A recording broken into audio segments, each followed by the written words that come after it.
चलिए अब देखते हैं एपिसोड 2 में आगे क्या होता है। तब यहाँ पर ओकारून आउट ऑफ कंट्रोल हो गया होता है और खुद को हर्ट करने की कोशिश कर रहा होता है। तब जीजी उसे रोकने की कोशिश करने लगता है, पर वो कारून जीजी को मार के खुद को नुकसान पहुंचाना स्टार्ट कर देता है और ब्लेड को उठाकर खुद को मारना स्टार्ट कर देता है। पर जीजी उसे फिर से रोक देता है। तभी वो डेथ वर्म उस पर हमला कर देता है, जिससे कि जीजी को एहसास हो जाता है कि वो डेथ वर्म हाउस के अंदर हो रही साउंड की वाइब्रेशन की मदद से उनकी लोकेशन को फाइंड आउट कर रहा है, क्योंकि जब वो लोग बोलते हैं तब वह मॉन्स्टर उन पर हमला नहीं करता। तब जीजी फिर से ओकारून को रोकने की कोशिश करने लगता है, पर ओकारून उसे बीच में आने से मना कर रहा होता है और उससे मरने की बातें कर रहा होता है, जिस वजह से जीजी को अपने पेरेंट्स याद आ जाते हैं। क्योंकि एक दिन जब जीजी अपने स्कूल से घर वापस आया था, तब उसके पेरेंट्स ने भी सुसाइड करने की कोशिश की थी, और जब जीजी ने उन्हें बचाया तब उन्होंने उसे कहा कि वो उन्हें मरने दे, जिस वजह से जीजी को कुछ भी समझ नहीं आ रहा होता। तब मोमो भी एक कांच का टुकड़ा उठाकर अपने पेट के अंदर घुसा देती है, पर उसके आगे टर्बोग्रेनी होती है, जिस वजह से वो कांच का टुकड़ा टर्बोग्रेनी के अंदर घुस जाता है और वो खुद को बचाने के लिए जीजी को उन दोनों को बांधने के लिए कहती है। तब जीजी उन दोनों को बांध देता है और पूछने लगता है कि आखिरकार वहां पर चल क्या रहा है। तब टर्बोग्रेनी बताती है कि वो डेथ वर्म साइकिक सिग्नल्स भेज रहा है ताकि वहां पर मौजूद सभी लोग सुसाइड कर लें, जिस वजह से जीजी को समझ में आ जाता है कि उसके पेरेंट्स आखिरकार सुसाइड क्यों करना चाहते थे। पर उसे अभी भी यह चीज समझ नहीं आ रही होती कि आखिरकार उस डेथ वॉर्म के साइकिक सिग्नल का असर उस पर क्यों नहीं हो रहा है। तब इससे पहले कि टर्बोग्रेनी उसे कुछ बता पाती, मोमो अपनी साइकिक पावर से खुद के ऊपर कांच फेंक देती है, जिसे जीजी सामने आकर रोक देता है। पर तभी वो डेथ वॉर्म उनकी लोकेशन जान जाता है और जीजी को थोड़ा अलग सा महसूस होने लगता है। तब जीजी मोमो, ओकारून और टर्बोग्रेनी को उठाकर वहां से भागने लगता है, पर रास्ते में टकराकर गिर जाता है, जिस वजह से ओकारू और मोमो वहां से कूदने की कोशिश करने लगते हैं। तभी वहां पर वो डेथ वॉर्म आ जाता है। तब फिर से जीजी को अंधेरा महसूस होता है और उसके सामने एक और मॉन्स्टर आ जाता है, जिसकी वजह से ओकारून और मोमो होश में आ जाते हैं। तब टर्बोग्रेनी उन्हें बताती है कि वो ईविल आई है और अगर वो किसी की भी तरफ देख लेता है तो लोग पागल होकर सुसाइड कमिट कर लेते हैं, और यही वो कारण है जिस वजह से ईविल आई डेथ वॉर्म के सिग्नल्स को कैंसिल कर रहा है।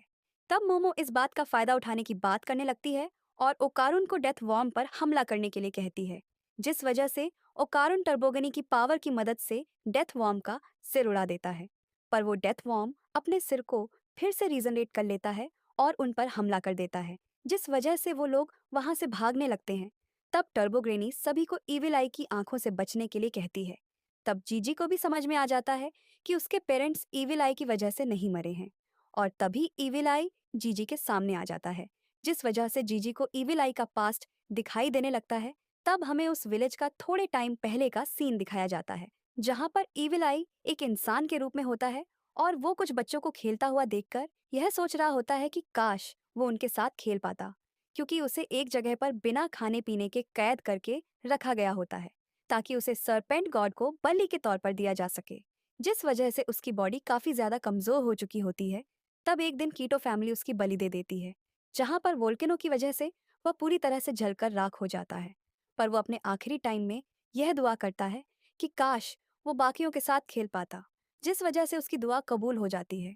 तब हम देखते हैं कि जिस घर के अंदर वो कैद होता है उसके ऊपर एक और घर बन गया होता है, जहां पर एक बच्चा उसे देख पा रहा होता है। पर जैसे ही वो बच्चा उस ईविल आई को देखता है, वैसे ही उसके पेरेंट्स मर जाते हैं, और ऐसे ही करते करते उस घर के ऊपर मल्टीपल घर बनते जाते हैं, जिस वजह से सभी लोग ऐसे मिस्टीरियस तरीके से मर जा रहे होते हैं।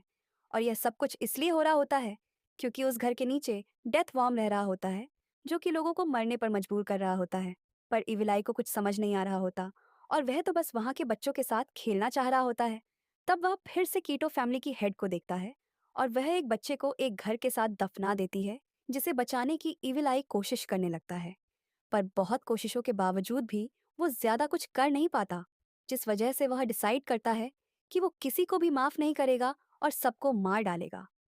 तब यहाँ जीजी को होश आ जाता है और मोमो उस ईविल आई को जीजी के ऊपर से हटाने की कोशिश करने लगती है। तब जीजी मोमो को बताता है कि ईविल आई बुरा आदमी नहीं है और वो हमेशा से उस डेथ वॉर्म से लड़ रहा है, जिस वजह से उसने भी काफी कुछ सफर किया है। तब जीजी सबसे नीचे वाले घर के अंदर जाने लगता है ताकि वो उस ईविल आई की बॉडी को ढूंढ सके और उसे आजाद कर सके। पर मोमो को कुछ समझ नहीं आ रहा होता,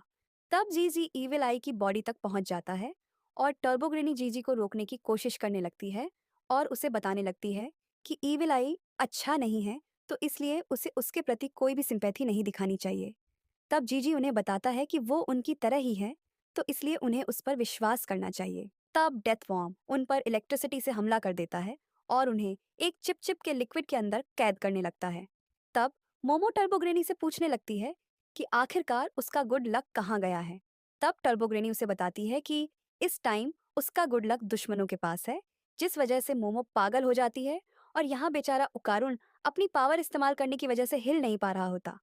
तब मोमो वहां से निकलने की कोशिश करने लगती है, पर जीजी के ऊपर ईविल आई हावी होने लगती है, जिस वजह से वह ईविल आई के पास पहुंच जाता है और उसे माफी मांगते हुए उसे कहता है कि वो उसके दर्द को समझ सकता है, जिस वजह से वो उसके साथ खेलने के लिए तैयार हो जाता है और हमेशा उसके साथ रहने की बात करने लगता है। जिस वजह से हम देखते हैं ईविल आई जीजी की बॉडी पर पूरी तरह से कब्जा कर लेता है और तब वो डेथ वर्म फिर से उनके ऊपर इलेक्ट्रिसिटी से हमला कर देता है। तब जैसे ही वह डेथ वर्म मोमो को खाने की कोशिश करने लगता है, वैसे ही जीजी एक लात मार के उस डेथ वर्म को पीछे धकेल देता है और फाइनली ईविल आई में कन्वर्ट हो जाता है, जहां पर हम देखते हैं ईविल आई ह्यूमस को मारने की बातें करने लगता है। तब मोमो जीजी को बुलाने लगती है, पर टर्बो ग्रेनी उसे सावधान होने के लिए कहती है। तब अचानक से जीजी मोमो पर हमला कर देता है, पर मोमो अपनी साइकिक पावर से खुद को बचा लेती है। तब टर्बो ग्रेनी ईविल आई को दूर हटने के लिए कहने लगती है, पर ईविल आई उसकी एक बात भी नहीं सुनता है, तो मोमो जीजी को होश में आने के लिए कहने लगती है। तब वो ईविल आई उसे बताता है कि अब वो बॉडी उसकी हो चुकी है, तो इसलिए वो अब ह्यूमंस को दिखाएगा कि हेल किसे कहते हैं। तब वो डेथ फॉर्म फिर से इलेक्ट्रिक पावर से उन पर हमला कर देता है, पर ईविल आई अपनी पावर से उसके हमले को रोक देता है और अपनी पावर से उन सभी की गजेस को इकट्ठा करने लगता है जो कि वहां पर मरे थे, जिस वजह से वो वहां पर एक बॉल बना देता है और फुटबॉल खेलते हुए डेथ वर्म को मारने लगता है। पर तभी वो डेथ वर्म एक छेद से वहां से भाग जाता है। तब मोमो यह जानने की कोशिश कर रही होती है कि आखिरकार जीजी के साथ ऐसा क्यों हुआ है, और टर्बोग्रेनी उसे बताती है कि उसकी दादी ने उन्हें कितनी बार बताया था कि जीजी एक जीनियस है, और वो इसीलिए कह रही थी क्योंकि जीजी की स्पिरिचुअल पावर बहुत ज़्यादा है और ऊपर से उसकी फिजिकल पावर भी काफ़ी ज़्यादा है, जिस वजह से बहुत से भूत उस पर कब्जा करना चाहते हैं। तब मोमो टर्बोग्रेनी से पूछने लगती है कि बचपन में तो जीजी ऐसा बिल्कुल भी नहीं था, तो आखिरकार अब ऐसा क्यों हो रहा है। तब टर्बोग्रेनी उसे बताती है कि जैसे एक उम्र के बाद उसकी पावर्स जागी हैं, वैसे ही जीजी की पावर्स भी जाग गई हैं और अब वो ईविल आई में कन्वर्ट हो चुका है, तो इसलिए उन्हें अब उससे बचकर रहना चाहिए। और तब वो ईविल आई अपनी बॉल से मोमो पर हमला कर देता है, पर मोमो उसके हमले को रोक लेती है।